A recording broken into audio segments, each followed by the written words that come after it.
이사야 40장에서 66장까지는 대서사시와 같은 웅장한 하나님의 말씀입니다. 이 말씀들은 1차적으로는 바벨론의 포로로 잡혀간 남유다 백성들의 회복과 구원을 약속하시는 말씀이에요. 바벨론에 의해 남유다가 망하기 약 150년 전에 이사야 선지자를 통해서 미리 예언하신 말씀입니다. 또한 이 말씀은 전 세대에 걸친 모든 하나님의 백성들에게 주시는 위로와 회복, 구원의 완성을 약속하시는 그런 말씀이기도 해요. 그러니까 오늘 예수 그리스도를 믿고 하나님의 백성이 된 우리에게도 하시는 말씀입니다. 아주 크고 놀라운 하나님의 약속들인데요. 오늘 이 위대한 하나님의 말씀이 시작되는 이사야 40장에서 외쳐야 할 위로의 메시지라는 제목으로 하나님의 말씀을 듣겠습니다. 본문 1절을 보면 하나님께서 이렇게 말씀하세요. 너희는 위로하라, 내 백성을 위로하라. 이렇게 말씀하세요. 하나님께서는 택하신 그 백성을 위로하길 원하세요. 주님은 항상 그 백성은 우리를 불쌍히 여기시고 측은히 여기셔서 우리를 위로해 주시는 분이십니다. 참 좋으신 우리 주님을 찬양하고 싶습니다. 그런데 어떻게 위로하라고 하시냐면요. 2절에 보면은 너희는 예루살렘의 마음에 닿도록 말하고 그것에게 외치라. 그렇게 말씀하세요. 그러니까 하나님의 종들에게 하나님의 말씀을 말하고 외쳐서 위로하라. 그렇게 말씀하시는 거죠. 그런데 마음에 와 닿도록 다정하게 말해주라고. 그렇게 말씀하시고요. 분명하게 들을 수 있도록 외치라고. 외쳐서 위로하라. 이렇게 말씀하십니다. 하나님은 그 백성을 위로하시되 보내시는 종들을 통해서 말씀으로 위로해 주십니다. 자, 누군가에게 위로를 건넨다는 것은 참 따뜻한 일이잖아요. 고달프고 힘겨운 하루하루를 살아가는 우리를 하나님께서 아시고 우리를 위로해 주기 원하신다는 것 자체가 하나님이 나를 위로해 주고 싶어 하시는구나. 그 자체가 우리에게 위로가 되지 않으세요? 그렇습니다. 주님은 저와 여러분들을 위로해 주시는 참으로 따뜻한 인자하신 아버지이십니다. 주님께로부터 오는 복음, 기쁜 소식은 바로 위로의 소식이에요. 사랑으로 우리를 위로하시는 말씀이 바로 복음입니다. 이 위로의 복음으로 우리가 먼저 하늘로부터 오는 위로를 경험해야 합니다. 그리고 그 위로의 소식을 전하는 우리 주님의 종으로서 주님의 메신저로 살라고 오늘 우리에게 말씀하시는 거죠. 보아라, 사람들은 다 위로가 필요하단다. 다 위로를 기다리고 있어. 내가 가서 나의 위로의 메시지를 다정하게 전해줘라. 마음에 와닿도록. 그리고 분명하게 들리도록 외쳐라. 주님께서 이렇게 이 새봄에 우리에게 말씀하고 계십니다. 사랑하는 성도 여러분, 저와 여러분들에게 그리고 온 세상 사람들에게 정말 위로가 필요하다고 그렇게 생각하십니까? 우리들의 인생살이를 한번 생각해 보십시오. 하나님께서 오래전에 솔로몬의 입을 통해서 해 아래서 살아가는 사람들, 모든 인생들의 실상을 이렇게 말씀하셨습니다. 우리 전도서 4장 1절을 같이 읽어보겠습니다. 내가 다시 해 아래서 행하는 모든 학대를 보았노라. 보라, 학대받는 사람들의 눈물이로다. 그들에게 위로자가 없도다. 그들을 학대하는 자들의 손에는 권세가 있으나 그들에게는 위로자가 없도다. 아멘. 해 아래인 이 땅에는 많은 학대가 있다. 하나님께서 그렇게 말씀하세요. 그 학대로 인하여 뼈아픈 눈물을 흘리는 사람들의 고통을 보라. 이렇게 말씀하십니다. 그렇습니다. 우리는 하나님의 마음과 눈으로 학대로 인하여 눈물 흘리는 사람들의 아픔을 보아야 합니다. 그들에게는 위로가 필요한데 안타깝게도 위로자가 없습니다. 권세자의 손으로 학대가 자양되고 있지만 참된 위로자가 없는 세상인 것이죠. 주님은 이 사실 우리에게 말씀으로 일깨워 주시면서 고통받는 자를 위로하기 원하시는 주님의 마음을 보여주고 계시는 거예요. 우리 가만히 한번 생각해 보십시오. 전 세계적으로 보면은요, 전쟁의 고통 속에 학대받는 사람들이 얼마나 많습니까? 극심한 기근과 가난 속에서 처절하게 살아가는 사람들도 참 많아요. 폭압적인 정치와 종교 권력에 의해서 학대받는 사람들, 각종 차별과 불평등의 사회 구조 속에서 학대받는 사람들이 전 세계적으로 너무나 많습니다. 그러면 오늘 우리나라의 현실은 어떻습니까? 끊임없는 경쟁에 내몰려 쫓기고 시달리며 도무지 쉼이 없는 우리 젊은이들의 영혼도 학대받고 있는 것이죠. 각종 무서운 중독과 죄에 빠져 어둠 속에 살아가는 사람들, 어찌할 줄 몰라 혼자 절망하다가 스스로 목숨을 끊는 사람들, 지독한 외로움에 홀로 눈물 짓는 사람들, 우울증, 공황장애 등의 정신적으로 고통받고 있는 사람들, 이런 것들을 인해서 정말 많은 사람들의 영혼이 학대를 받고 있습니다. 생각해보면 너무나 많은 사람들이 간절한 도움과 위로를 필요로 하고 있는 오늘날인 것이죠. 이곳에 있는 우리들도 예외는 아닙니다. 우리들도 다 참된 위로가 늘 필요하고 참된 위로를 갈망하고 있습니다. 그런데 하나님께서 뭐라고 말씀하세요? 안타깝게도 위로자가 없다, 이렇게 말씀하세요. 마치 요한복음 5장의 베데스다 연못가에서 누워있는 38년 된 병자가 자기를 그 연못에 넣어줄 사람이 없어서 방치되어 있다라고 말하는 것처럼 오늘도 위로하는 사람이 없다라고 하나님이 말씀하시는 거죠. 이런 세상에서 주님은 먼저 우리를 말씀으로 위로해 주세요. 그리고 우리를 위로의 기쁜 소식을 외치는 자로 세상에 보내고 계십니다. 자, 그럼 우리에게 전해진 위로의 소식, 또 우리가 외쳐야 할 위로의 메시지는 무엇입니까?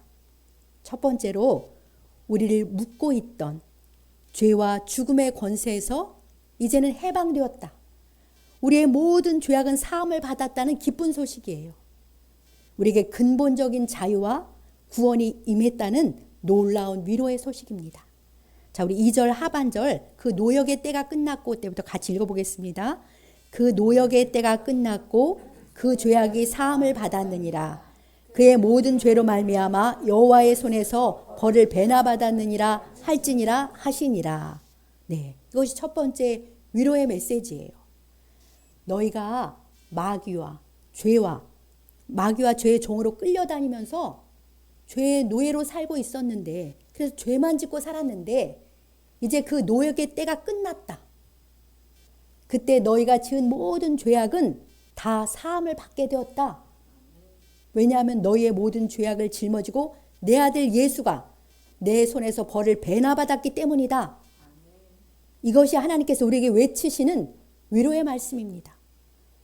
이 복음이 우리가 세상에 나가 다정하게 그리고 크게 외쳐야 할 위로의 메시지인 것이죠.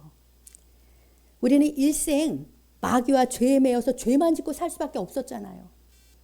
주님 없이 사는 것은 선해도 다 죄예요. 알고 보면 다 자기중심적이기 때문에 그 죄로 인해 죽음의 저주 아래 갇혀 살았습니다. 우리 삶에는 저주밖에 없었던 거예요. 그런데 이제 예수 그리스도를 믿음으로 그분 안에서 우리는 모든 어둠의 권세로부터, 죄와 사망의 권세로부터 해방이 된 거예요. 권세자가 학대한다고 했잖아요. 죄와 사망의 권세 아래 학대받던 우리가 해방받은 것입니다. 우리를 묶고 있던 모든 저주가 다 끊어졌어요. 민수기를 읽다 보면 발락이 하나님의 백성을 저주해달라고 발람에게 부탁하지만 하나님이 절대로 하나님의 백성을 저주하지 않고 도리어 축복하십니다. 우리는 이제 예수 그리스도 안에 축복받기로 작정된, 이미 축복을 받았고 축복받기로 작정된 사람들이에요. 또한 우리가 죄의 종으로 살면서 지은 모든 죄악은 너무나 감사하게도 다 사함을 받았습니다. 그래서 우리는 죽음의 권세가 우리에게서 떠나간 거예요. 그리고 생명의 능력이 임했다고 주님께서 오늘 우리에게 선언하고 계십니다. 얼마나 놀라운 위로의 말씀입니까? 내 힘으로는 도저히 벗어날 수 없는 죄의 굴레에서 우리를 자유케 해주시다니요. 결코 피할 수 없는 죽음의 권세에서 건져주시고 영원한 참 생명을 우리에게 선물로 주시다니요. 또한 간악한 마귀의 권세와 괴계에서 크고 능하신 주님의 손으로 우리를 구원해 주셨습니다. 정말 할렐루야입니다. 어떻게 이런 구원이 우리에게 임했다고 말씀하십니까? 우리가 받아야 할 죄의 형벌을 죄 없으신 예수님께서 십자가에서 배나 받으시고 죽임당하셨기 때문입니다. 그리고 그분이 죽음을 이기고 부활하셨기 때문입니다. 죽으시고 부활하신 예수 그리스도의 은혜를 믿음으로 말미암아 우리는 이 놀라운 자유와 해방 그리고 구원을 받게 되었습니다. 이것이 하나님으로부터 우리에게 전해진 위로의 말씀이고요. 이것이 우리가 세상에 나가서 다정하고 분명하게 외쳐야 할 위로의 복음인 줄 믿습니다. 사랑하는 성도 여러분, 여러분들이 놀랍고 기쁜 소식으로 말미암아 참된 위로를 일상생활에서 경험하며 살고 계십니까? 우리가 먼저 이 복음의 말씀으로 참된 위로를 경험하며 살아야 합니다. 매일의 삶에서 주님의 십자가와 부활로 넘치는 위로를 경험하며 살아가실 우리 주님의 이름으로 축복합니다. 주님의 십자가가 우리에게 매 순간 이렇게 말씀하시잖아요. 너를 죽음과 죄에 가두던 내 죄악은 내가 다 담당했으니 이제 내 안에서 참 자유와 생명을 누리며 그렇게 살라고, 그렇게 십자가가 매일 우리에게 다정하고 분명하게 말씀하고 있습니다. 또 십자가가 또 우리에게 매일 이렇게 말씀합니다. 나는 너를 왜 생명을 주기까지 사랑하니 너는 어떤 상황에서도 내 사랑을 신뢰하고 내 안에서 평강과 담대함을 누리며 살라, 이렇게 외치십니다. 나를 위해 십자가에 달리신 주님의 사랑이 매일 매순간 우리의 진정한 위로인 줄 믿습니다. 죽음을 이기고 다시 사신 우리 주님의 부활 생명이 우리의 능력이요 우리의 소망입니다. 이 복음으로 인하여 늘 참된 위로를 경험하며 살아갑시다. 그리고 이 복음을 다정하고 분명하게 외침으로 위로를 기다리는 이들에게 참된 위로를 전하며 살아가는 우리 모두가 되길 간절히 소망합니다. 그런데요, 이 위로의 기쁜 소식을 외치며 살아가려면요, 우리는 먼저 사람들의 심령에 주님의 길을 예배해야 해요. 그들이 참된 위로자이신 주님을 알아보고 맞이할 수 있도록 우리는 사람들의 마음에 주의 길을 닦아야 합니다. 이것이 위로의 메신저로서의 우리가 해야 할 구체적인 사역인 거예요. 마치 세례 요한이 광야에서 주의 길을 예비하는 자의 소리로 살았던 것처럼 우리도 주의 길을 예비해야 하는 것이죠. 자, 우리 3절 말씀을 같이 읽어보겠습니다. 외치는 자의 소리여 이르되 너희는 광야에서 여호와의 길을 예비하라. 사막에서 우리 하나님의 대로를 평탄케 하라. 아멘. 자, 이 말씀은 세례 요한의 사역에 대한 예언의 말씀이기도 하고요. 동시에 오늘날 우리가 복음을 외쳐야 할 우리들이 감당할 사역에 대한 말씀이기도 합니다. 사람들의 심령은 광야와 같고 사막과 같아요. 그런 사람들의 심령에 주의 길을 예비하고 하나님의 대로를 평탄하게 하는 역할을 우리가 감당해야 하는 것입니다. 이 삶이, 이 주의 길을 예비하는 삶이 쉽지 않다는 것을 누가 보여줬냐면 세례 요한이 보여줬잖아요. 그러나 우리도 이 거룩한 사명으로 부름받고 세움을 입은 하나님의 자녀이고 하나님의 백성입니다. 주의 십자가로 말미암아 주의 위로를 넘치게 경험하며 살아가는 우리들이 바로 주의 길을 예비하는 오늘날의 세례 요한들인 줄 믿습니다. 하나님의 위로를 경험한 우리가 아니면 누가 하나님의 위로의 메시지를 전해줄 수 있겠습니까? 자, 4절을 같이 읽어보겠습니다. 골짜기마다 도두어지며 산마다 언덕마다 낮아지며 고르지 아니한 곳이 평탄하게 되며 험한 곳이 평지가 될 것이요. 네. 자, 이 말씀에서 골짜기, 산, 언덕, 고르지 아니한 곳, 험한 곳은 사람들의 다양한 마음 상태를 말씀하시는 거예요. 골짜기처럼 움푹 패여서 상처와 열등감 속에 있는 그러한 마음은 도두어져야 하는 것이고요. 산과 언덕처럼 높이 솟아 교만한 마음은 겸손하게 낮아져야 합니다. 울퉁불퉁한 자기 생각으로 가득 차서 고르지 못하고 험한 마음은 그 생각들이 버려지고 평탄한 평지처럼 정리되어야 하는 것입니다. 이 작업을 우리가 감당해야 하는 것입니다. 패이고 솟고 울퉁불퉁하고 험한 마음들이 평탄한 평지가 되도록 우리가 주의 길을 예비하는 거예요. 평지로 닦여진 심령에 여호와의 영광이 나타나게 됩니다. 주님이 보이는 거예요. 준비된 심령을 가진 사람만이 진정한 위로자이신 그리스도가 보이고 그분을 맞이할 수 있습니다. 이처럼 주의 길을 예비하는 일은요, 시간이 걸려요. 사랑과 열정으로 기도하면서 지속적으로 섬겨야 합니다. 마침내 옥토로 변하여 위로자이신 그리스도를 믿고 받아들일 때까지 우리가 지속적으로 섬겨야 하는 것입니다. 이것이 외치는 자로 부름받은 우리들의 사명인 줄 믿습니다. 저는 부모님이 믿지 않는 분들이었습니다. 엄마는 골짜기와 같은 마음이시라면 아버지는 산과 같이 자기 생각으로 가득 찬 울퉁불퉁한 마음이셨어요. 주님께서는 제 마음을 감동하셔서 처음 믿었을 때부터 부모님의 구원을 위해서 간절히 기도하게 하셨는데요. 그리고 아버지로부터 나름의 핍박도 받으면서 신앙생활을 했습니다. 그러나 오랜 시간 동안 지속적인 기도와 여러 번의 반복적인 복음전도, 그리고 나름의 섬김을 통해서 결국 두 분이 주님을 믿게 되었어요. 주님의 긍휼하심과 신실하신 역사입니다. 그런데 꽤 긴 시간이 걸렸습니다.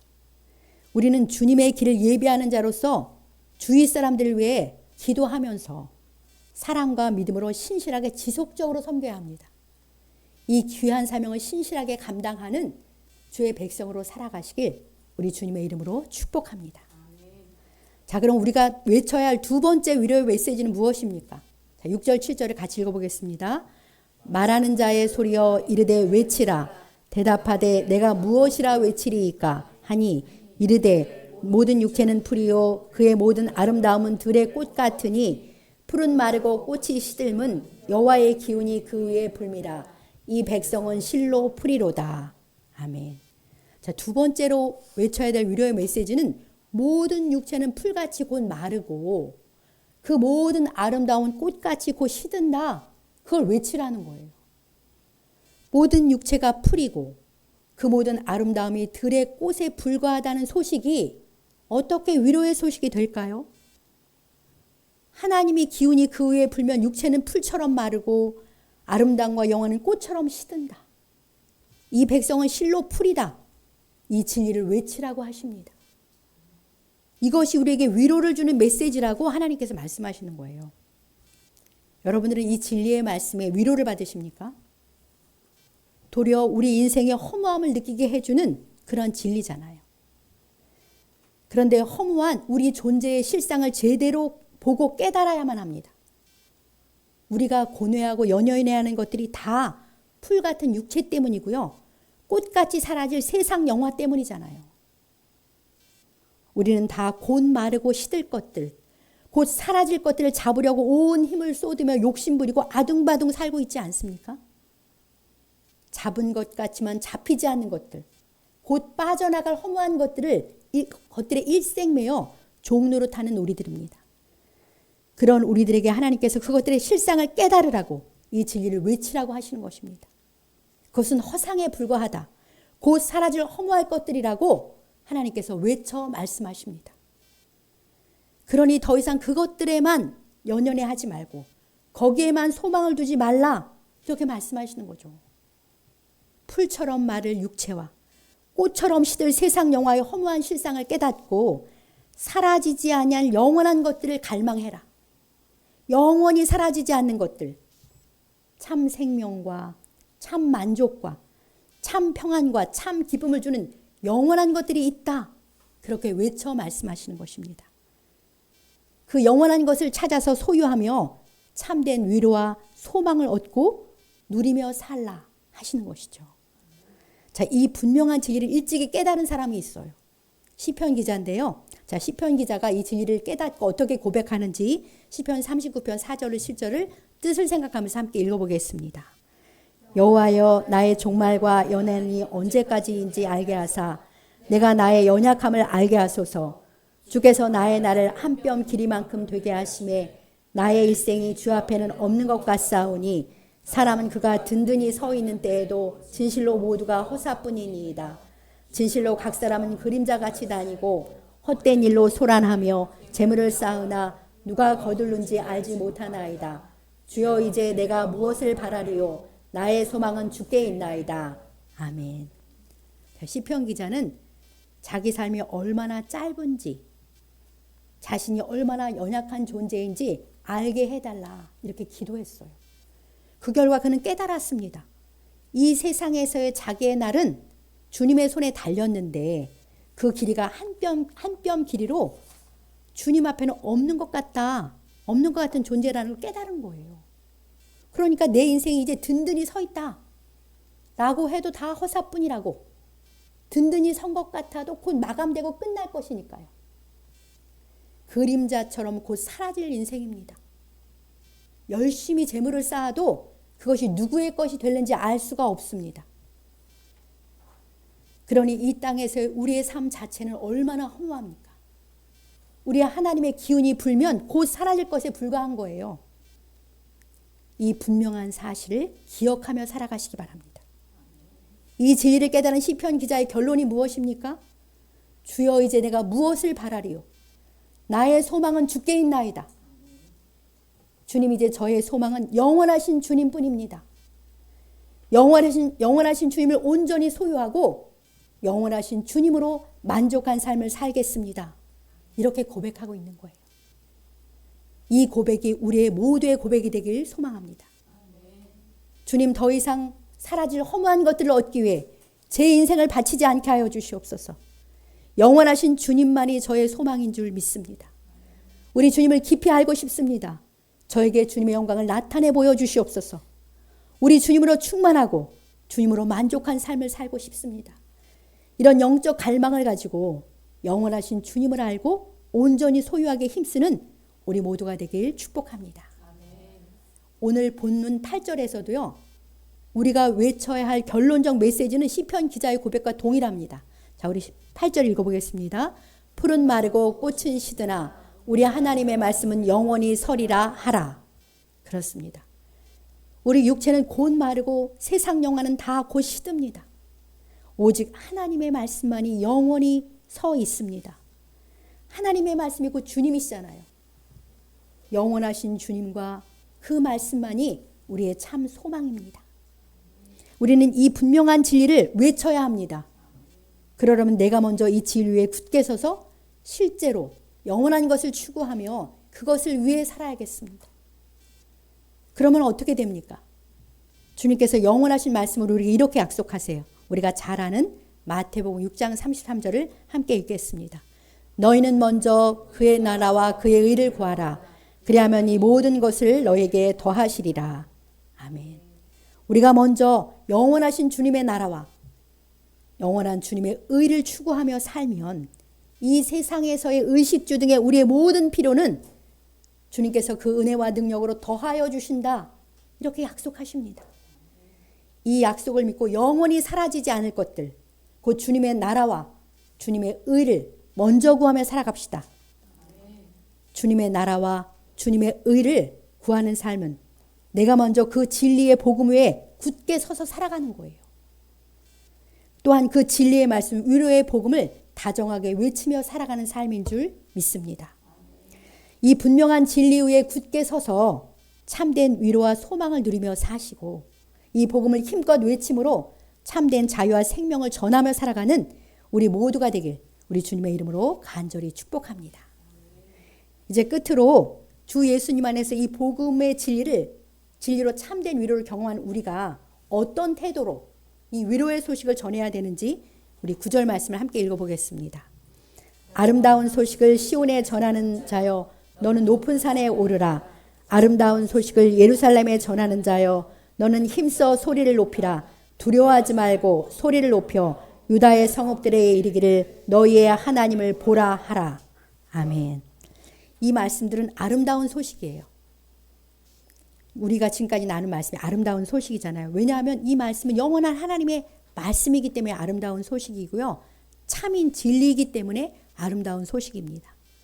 또 이 말씀이 우리에게 참된 자유를 가져다 주고 생명을 가져다 주고 만족과 기쁨을 주는 진리이니까 이 소식은 정말 아름다운 소식이에요.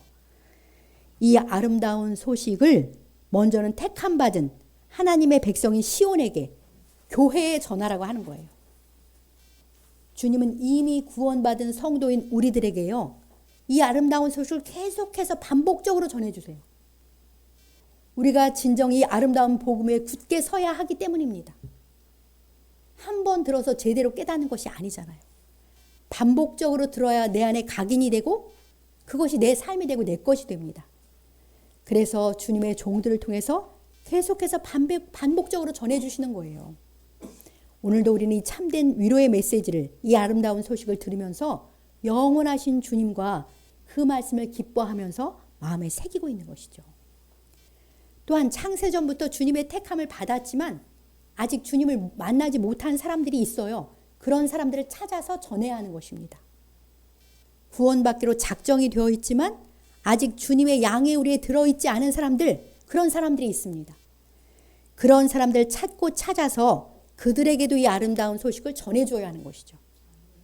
참된 위로의 소식을 몰라서 어둠의 권세 아래서 아직도 학대받으며 살아가는 안타까운 사람들을 찾아서 구원하기 위해 우리는 이 위로의 메시지를 외쳐야 합니다. 어떻게 외쳐야 합니까? 높은 산에 올라가서 외치라고 하셔요.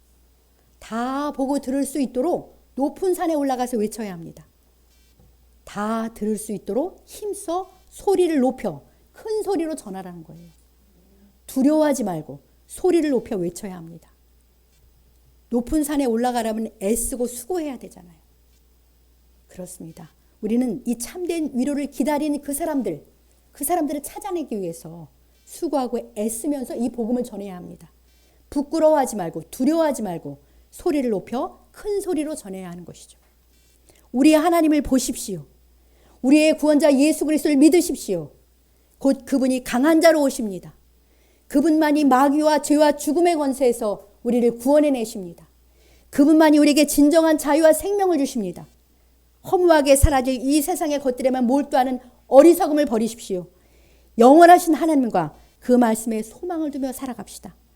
주님과 그 말씀만이 우리에게 사라지지 않는 참 생명과 소망, 기쁨과 만족입니다. 라고 힘껏 소리를 높여 전하라고 주께서 우리에게 말씀하십니다.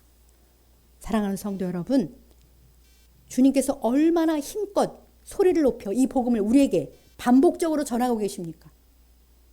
주님은 지치지 않고 쉬지도 않고 간절한 마음으로 이 진리를 우리에게 계속해서 전하고 계십니다.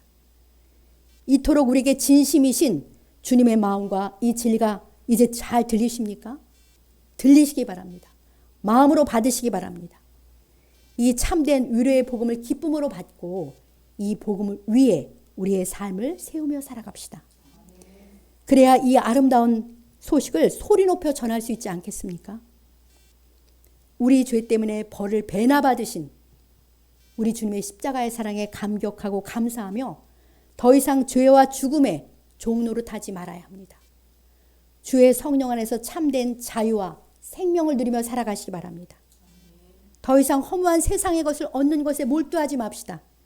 더 이상 썩어질 내 육체와 내 영화를 위해 살지 맙시다. 곧 주님이 다시 오십니다. 우리가 곧 주님 앞에 다시 서게 됩니다. 그때 주님께로부터 상급을 받고 칭찬을 받도록 살아가기 원합니다. 영원하신 주님과 그 영원하신 말씀을 따라 그렇게 순종하며 살아가야 하는 것이죠.